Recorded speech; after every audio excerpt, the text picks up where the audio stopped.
नमस्कार। हमने अब से पहले बौद्ध के ऊपर 2-3 बार बातचीत की है। पहले तो बौद्ध और विपश्यना को लेकर के वार्ता की थी। उसके पश्चात हमने बौद्ध और शरीर, बौद्ध और श्वास। अब बौद्ध से आशय जो मैं हर बार जब वार्ता होती है कहता हूँ कि हमारे अनुभूत करने की या हमारे महसूस करने की जो हमारी क्षमता है या हमारा जो फंक्शन है उससे होता है। क्योंकि हमें चीज़ें कॉम्प्लिकेटेड नहीं करनी है, बहुत ज़्यादा इसके फ़िलोसॉफ़िकल एस्पेक्ट में, शब्दों की व्याख्या में नहीं जाना है। हमें चीज़ें सरल रखनी है। कोई ज़्यादा कॉम्प्लिकेटेड करने से अध्यात्म में कोई ज़्यादा उन्नति नहीं होती है। अध्यात्म के अंदर चीज़ों को सरल रखना ज़्यादा ज़रूरी होता है। चीज़ों को आसानी से अगर समझ सकें और आसानी से उनका अभ्यास हो सके, वो बहुत ज़्यादा महत्वपूर्ण है। हुआ ये है कि हमारे भारतीय अध्यात्म की धारा में समय के साथ जटिलताएं बढ़ती चली गई और विभिन्न तरह के बहुत जटिल किस्म के अभ्यासों का आविष्कार भी हो गया।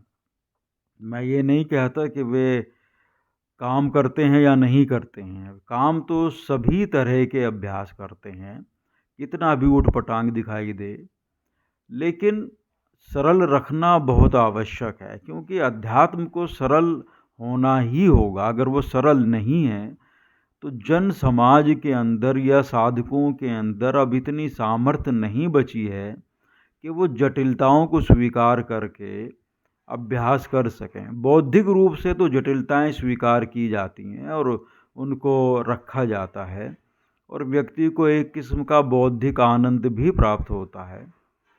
लेकिन व्यवहारगत जब वस्तु आती है सामने, जब वास्तविकता में अभ्यास करना होता है, तो जटिलताएं अगर ज़्यादा होती हैं तो अभ्यास कभी समुचित रूप से हो नहीं पाता है। और होता भी है तो व्यक्ति का बहुत अधिक समय उसी कार्य में, उन जटिलताओं को समझने में, उनके अनुकूल बनने में लग जाता है और वो असली जो अध्यात्म है, असली जो उसकी इच्छा है, वो पूर्ण नहीं हो पाती और जीवन ऐसे ही निकल जाता है। तो उन समस्याओं को हम दूर करने की कोशिश करते हैं। तो सरलता में अब बोध को हम फिर से एक बार और समझते हैं कि जो भी हमारे अनुभूत करने की क्षमता होती है, जिसके अंदर हमको शरीर का दुख दर्द, भावनाएं, विचार, संवेदनाएं, आवेग, ये सब चीज़ें जो अनुभूत करने वाला तत्व है या अनुभूत करने का हमारा फंक्शन है, हमारा गुण है, हमारी क्षमता है, उसको हम बोध कहते हैं। फिलोसॉफिकल अर्थों में इसको और अधिक व्याख्यायित भी किया गया है, लेकिन उसकी खास आवश्यकता है नहीं व्यावहारिक तौर पर जब बात करेंगे। मान लीजिए किसी सामाजिक या पारिवारिक घटना के कारण से आपको क्रोध आ गया, तो क्रोध आता हुआ आपको स्पष्ट अनुभूत होता है। एक क्षण वो होता है कि क्रोध अभी नहीं आया है, आने ही वाला है। वो जो आने ही वाला क्षण है वो अनुभूत हो जाता है और जैसे ही वो क्षण आ जाता है तो ये भी अनुभूति आ जाती है क्रोध आ चुका है। उसके कारण से जो रासायनिक क्रियाएं शरीर और माइंड के अंदर होनी है, वे होनी पहले से अनुभूत होनी शुरू हो जाती है। तो ये जो अनुभूत करने की क्षमता है, ये बोध है।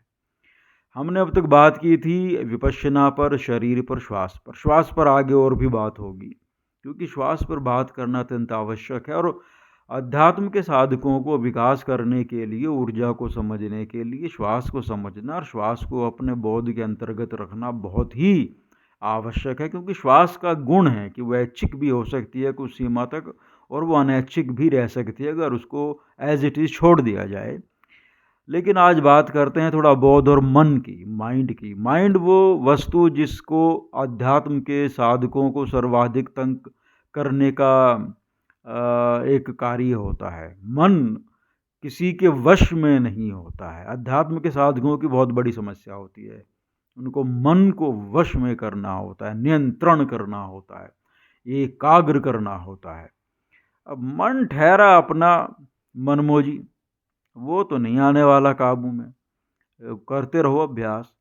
तो मन के काबू में करने के स्थान पर जो हमारी सोच होनी चाहिए वो ये होनी चाहिए कि अंडरस्टैंडिंग कैसे हो मन की, समझा कैसे जाए। साइकोलॉजी ने बड़ा काम किया है पिछले 100-200 सालों में मन को समझने के लिए, लेकिन वे भी पूरी तरह से मन की लेयर्स को समझ नहीं पाए हैं। काफ़ी काम किया है उन्होंने और बहुत सारी चीज़ों को वे समझने में, दूर करने में सफल हो पाए हैं, लेकिन अभी तक वो कोर, वो एक कुंजी, वो एक सिस्टम नहीं मिल पाया है कि उसको हम डिकोड कर पाएँ पूरी तरह से। ये लगभग असंभव कार्य है। अध्यात्म के अंदर मन का उपयोग किया जाता है और उपयोग करने के लिए उसको थोड़ा समझना आवश्यक होता है। और बोध यानी कि हमारे अनुभूत करने की क्षमता, जो ये माना जाता है कि वो उद्भूत मन में ही होती है, मन में ही बोध करने की क्षमता होती है, ये माना जाता है। और ये लगभग 99% सही भी है, क्योंकि हमें ऐसा ही महसूस होता है। वो जो 1% बचता है कि बोध या अनुभूत करने की क्षमता मन में नहीं होती है, वो सीधी आत्मा के अंदर है, चैतन्य के अंदर होती है। ये अध्यात्म का एक बड़ा ऊंचा पहलू होता है, क्योंकि मन को भी हम अनुभूत ही कर रहे होते हैं, मन भी हमारे बोध के अंतर्गत ही कार्य कर रहा होता है। अब इसको कैसे समझा जाए? इसके समझने का सीधा सा एक रास्ता होता है। अगर आप बैठ जाएं शांत होकर के आसन में, या वैसे सीधे या लेट जाएं, और केवल ये देखना आरंभ करते हैं। देखने का अर्थ होता है अध्यात्म में अनुभूत करना, महसूस करना, कि भाई चल क्या रहा है हमारे माइंड के अंदर, किस तरह के विचार चल रहे हैं, किस तरह की भावनाएं चल रही हैं। ये बात अध्यात्म के साधकों ने बहुत स्थानों पर सुनी होगी, पढ़ी होगी, समझी होगी, अभ्यास किए होंगे। और ये इतनी आसान और रूढ़ टाइप की हो जाती है। रूढ़ का अर्थ इसमें जो है खराब नहीं है, रूढ़ का अर्थ ये है कि बहुत समय तक एक चीज़ सुनने के बाद जो उसका प्रभाव खत्म होने लगता है। ये हिंदी वाला रूढ़ है, इंग्लिश वाला नहीं। तो ये इस तरह का हो जाता है कि इस बात का कोई प्रभाव नहीं पड़ता कि भाई मन को देखो। और वास्तव में मन को देखना अर्थात मन को अनुभूत करना बहुत बड़ी विद्या है और कला है। बहुत सरल लगती है और ऐसा लगता है कि भाई इससे क्या होगा, और सभी लोग ये कहते हैं। सभी कहते हैं तो कुछ तो वजह होगी ना सभी के लोगों के कहने की। अब जब इसको हम देखना शुरू करते हैं बोध के दृष्टिकोण से, कि हमारे चैतन्य क्षेत्र के अंतर्गत हमारे मन के अंदर, ये जो हमारा सिर है इसके अंदर जो ब्रेन है, इस ब्रेन के अंदर जो घटनाएं घटित हो रही हैं, जो अनुभूति में आ रही हैं, विचार, भावनाओं, संवेगों और आवेगों के तौर पर, वहाँ चल क्या रहा है। अब वो जो चलना शुरू होता है उसको जो हम देखना आरंभ करते हैं, वहाँ पर तरह तरह के चित्र हैं, छवियाँ हैं, विचार हैं, आवेग हैं, और उनके रिएक्शन भी हो रहे हैं। अब किसी अगर शत्रु का भाव आ गया अंदर, किसी की याद आ गई और उसको लेकर के जो क्रोध का भाव था या अपमान का भाव था वो साथ में आ गया, तो उसका रिएक्शन शुरू हो जाएगा। अब बोध का उद्देश्य ये है कि इन सब को आप निरपेक्ष होकर के देख सकें। इससे पहले जो हमारी वार्ताएं हुई हैं उसमें मैंने हर बार यही कहा है कि जब बोध का उपयोग करेंगे आप, या शरीर के साथ या श्वास के साथ, तो हमें सबसे महत्वपूर्ण वस्तु जिसका अभ्यास करना है, जो समझनी पहले है, कि निरपेक्ष होकर के कैसे देखा जाए, न्यूट्रल होकर के कैसे देखा जाए। तो मन को सीधा देखने से पहले ये थोड़ा आवश्यक होता है कि आप श्वास को और शरीर को निरपेक्ष होकर के देखने का अभ्यास कर चुके हों कुछ सीमा तक, क्योंकि सीधा मन को निरपेक्ष होकर के देखना बिना अभ्यास के असंभव होता है, लगभग असंभव होता है। मैं ये नहीं कहूँगा कि असंभव ही है, अब अच्छे अच्छे साधक होते हैं जो सीधे भी कार्य कर सकते हैं मन के ऊपर, लेकिन फिर भी अपना श्वास पर अगर अच्छे से निरपेक्षता को आप साधित कर लें, समझ लें। साधित करने का अर्थ होता है समझना और उसका थोड़ा अभ्यास कर लेना। जब श्वास पर आप इसका अभ्यास करते हैं तो श्वास के उतार चढ़ाव से, छोटी होने से, बड़ी होने से, गर्म होने से, ठंडी होने से आप विचलित नहीं होते हैं, उसके रिएक्शन को समझ जाते हैं, रिएक्शन पर रिएक्शन नहीं करते हैं। निरपेक्ष होना, न्यूट्रल होना, थोड़ा पीछे हटकर देखना, जिसको बहुत सारे दार्शनिकों ने या हमारे शास्त्रीय लेखों में, ग्रंथों में कहा गया है परे होना, बियॉन्ड होना।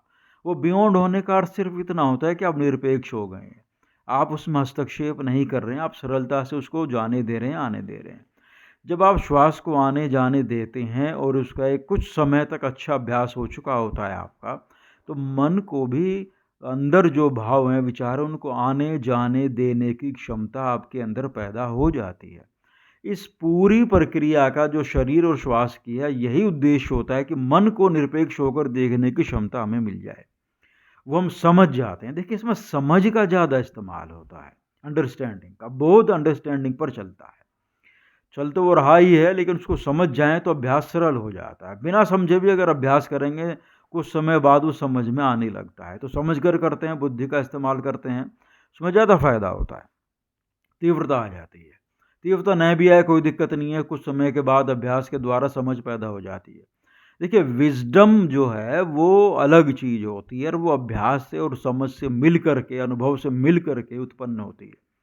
इसी तरह बोध में जब मन को हम रखते हैं, बोध क्षेत्र के अंतर्गत उसकी संवेदनाओं को हम देखना आरंभ करते हैं, तो शुरुआत में अगर हमने श्वास का अभ्यास थोड़ा कर रखा है, तो हम इतना विचलित नहीं होंगे उसको देखते हुए, और उसको आने जाने देंगे। रिएक्शंस होंगे, कोई व्यक्ति नहीं है जो रिएक्शंस को रोक दे, रिएक्शन के भी रिएक्शन होंगे, एक चैन बनती है, उस चैन को बनने देना है। कुछ समय बाद बोध में आदमी दोबारा आता है, अरे मैं तो इसके रिएक्शन के लिए नहीं था, निरपेक्ष होना है, निरीक्षण करना है।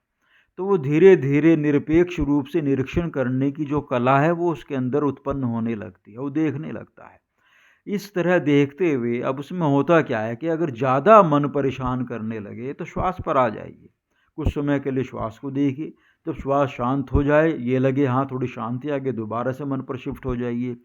मन को देखिए तो 20 सेकंड 30 सेकंड देख पाएंगे, फिर से उसके अंदर आवेग ज़्यादा आएंगे, फिर श्वास पर आ जाइए। शिफ्ट करते रहिए, श्वास पर, मन पर, फिर मन से फिर श्वास पर। ज़्यादा होना है तो देह पर आ जाइए, देह से फिर श्वास पर जाइए, श्वास से फिर मन पर आ जाइए। इस तरह एक साइकिल, इसको रोटेट करते रहिए जब तक आप सीधा मन को देखने के, बोध के अंदर उसका निरीक्षण करने के, निरपेक्ष होने के, उससे परे हटकर खड़े होने के, उसके बियॉन्ड होने की क्षमता को प्राप्त ना कर लें। जब ये प्राप्त आप कर लेंगे थोड़े समय के बाद, इसमें समय लगता है 3 महीने, 6 महीने, 1 साल, 2 साल, 3 साल, 4 साल, 10 साल, कितना भी समय लग सकता है, क्योंकि ये व्यक्ति के अभ्यास पर, उसकी क्षमता पर, उसकी समझ पर बहुत अधिक निर्भर करता है। लेकिन कोई बात नहीं, अध्यात्म के साधक के अंदर पर्याप्त धैर्य होना चाहिए। बेचैनी जब आती है मन के अंदर, तो ये देखना आवश्यक है कि ये बेचैनी कहीं मेरे अंदर स्टोर थी, अब वो बाहर आ रही है मेरे बोध क्षेत्र में, मेरे बोध में, और वो बाहर आ रही है क्योंकि उसको निकलना है, बाहर जाना है, रिलीज होना है मेरे अंदर से, उसको बाहर निकल करके चले जाना है ब्रह्मांड में। मुझे उसको रोकना नहीं है, मुझे इस बेचैनी के रिएक्ट नहीं करना है, क्योंकि बेचैनी से रिएक्ट जब होता है कुछ, तो उसमें और बेचैनी बढ़ जाती है। तो इसी तरह दुख का भाव आ गया, क्रोध का भाव आ गया, रिएक्ट नहीं करना है। लेकिन इस नहीं करने से क्या होता है कि व्यक्ति रोकने लगता है उस भाव को। अब समस्या यही समझ की आती, अंडरस्टैंडिंग, कि रोकना नहीं है, रिएक्ट न करने का अर्थ है निरपेक्ष होना। ये निरपेक्ष होने के वो अलग तरीके से कहना होता है। लोगों ने, बड़े बड़े विद्वानों ने, आध्यात्मिक साधकों ने, गुरुओं ने बहुत संज्ञाएं दी हैं कि जैसे आप ऐसा समझिए कि नदी के किनारे पर बैठे हो, नदी को बहता हुआ देख रहे हैं, उसमें कोई रिएक्शन नहीं कर रहे हैं, हवा चल रही है, हवा को अनुभूत कर रहे हैं, कोई रिएक्शन नहीं कर रहे हैं। इसलिए श्वास को जब आती जाती को आप नाक में अनुभूत करते हैं, कोई रिएक्शन नहीं करना सीखना है, निरपेक्ष होना है। जब उसको आप निरपेक्षता से आधे घंटे तक ले जाएं, तो जब मन को देखना शुरू करेंगे तो वो निरपेक्षता के भाव आपको समझ में आ चुका होगा, तो मन के विचारों को आप निरपेक्ष होकर के देख सकेंगे। कोई कॉम्प्लिकेटेड चीज़ नहीं है ये, जब अभ्यास शुरू होता है ये सरल हो जाती है। इसके लिए कोई ज़्यादा आसनों का अभ्यास करने की, कोई बहुत ज़्यादा नैतिक नियमों का अभ्यास करने की, कोई ज़्यादा खान पान में चेंज करने की ज़रूरत नहीं होती है। सरलता से काम चल जाता है। समय के साथ जब ये निरपेक्षता घटित होने लगती है और माइंड को व्यक्ति समझने लगता है, तो अपने आप उसके अंदर से, अगर हम आहार की बात करें तो वो आहार लेना कम कर देगा जिससे जड़ता आती होगी। वो उस तरह के व्यवहार को धीरे धीरे कम कर देगा जिससे आवेग उत्पन्न होते होंगे। वो उस तरह के लोगों में रहना कम कर देगा जहाँ अपमानजनक बातें या अन्य चीज़ें होती होंगी, जहाँ चीज़ें सरल नहीं होती होंगी, जहाँ ज़्यादा कूटनीति चलती होगी, इन चीज़ों से वो अपने आप हटना शुरू हो जाएगा। पहले वो निरपेक्ष होना आरंभ होगा, निरीक्षण भाव में जाएगा, धीरे धीरे वो अपनी शांति को बाधित करने से दूर हटना शुरू कर देगा। तो वो अपने आप चीज़ें घटित होंगी अनुभव के साथ। समस्या ये होती है कि हमने वे नियमों को पहले अपनाना आरंभ कर दिया कि जो बाद में स्वयं घटित होने थे। नैतिकता स्वयं पहले घटित नहीं होती। सब स्कूलों में लगे हुए हैं पुस्तकें, सब माँ बाप ज्ञान देते हैं, बहुत थोड़ा प्रभाव होता है, लेकिन उसके बाद व्यक्ति भूल जाता है। लेकिन जब अभ्यास में लगेंगे तो व्यक्ति जान जाता है कि भाई मैं इस तरह की ऊर्जा को उत्पन्न क्यों करूं जिससे कि मेरी आत्मिक शांति भंग हो, मेरा अभ्यास बाधित हो, मेरा उद्देश्य दूसरा है, मेरा उद्देश्य आत्मज्ञान का है, तो मैं वही उन चीज़ों से दूर हटना आरंभ हो जाऊँ। अगर उसको अपने शरीर में कमजोरी लगती है तो वो चीज़ें वो खाएगा जिससे शरीर शक्तिशाली होना शुरू हो, लेकिन उसमें प्रमाद न आए। उस तरह की एक्सरसाइज में जाएगा जिससे शरीर थोड़ा मजबूत हो जाए, लेकिन आवश्यकता से अधिक शरीर के ऊपर दबाव न पड़े। अध्यात्म में दबाव नहीं डालना होता, हमें चीज़ें हल्की करनी होती हैं, तनावग्रस्त नहीं करनी होती हैं, तनाव को निकलने देना होता है, डिप्रेशन को निकलने देना होता है। तो जब श्वसन पर बोध को रखते हैं तो वो बहुत हद तक शरीर को हल्का करता है, नाड़ियों को खोलता है। अब नाड़ियों की भी एक बहुत अद्भुत दुनिया होती है, उनको अलग से भी टारगेट करते हैं लोग बाग साधना में, वो अलग विद्या है, अलग कार्य है। हमारा उद्देश्य उनको उस तरह से यूज़ करना नहीं है। हम बोध को लेकर चल रहे हैं, तो बोध को जब लेकर चलता है व्यक्ति तो वो प्राण पर उस तरीके से काम नहीं करता है। जब वो श्वसन पर बोध को रखता है तो प्राण पर स्वभावतः काम होता है, वो विशेष टारगेट करके नहीं होता है। जिस तरह के कुंडलिनी की बात की जाती है, तो बोध में जब बोध की विधियों से अभ्यास होते हैं तो कुंडलिनी पर विशेषतः काम नहीं होता है। श्वसन पर जो बोध होता है तो वो कुंडली पर अपने आप काम होने लगता है। मन पर जब बोध का काम शुरू होता है, मन शांत होने की अवस्था में आता है, जब न्यूट्रल होना शुरू होता है, एक गहन शांति आने लगती है, एकाग्रता अपने आप बढ़ने लगती है, तो कुंडलिनी पर जब काम करने की इच्छा होती है उसके बाद तो व्यक्ति ज़्यादा सफलतापूर्वक उस ऊर्जा के क्षेत्र पर काम कर सकता है। क्योंकि ऊर्जा भी तो बोध में ही आ रही है, बोध से ही हमें ऊर्जा का ज्ञान होता है। बोध फंडामेंटल है, अनुभूत करने की क्षमता पहली है, ऊर्जा उसके बाद आएगी। ऊर्जा का कार्य करना उसके बाद आएगा, ऊर्जा का उपयोग करना उसके बाद आएगा।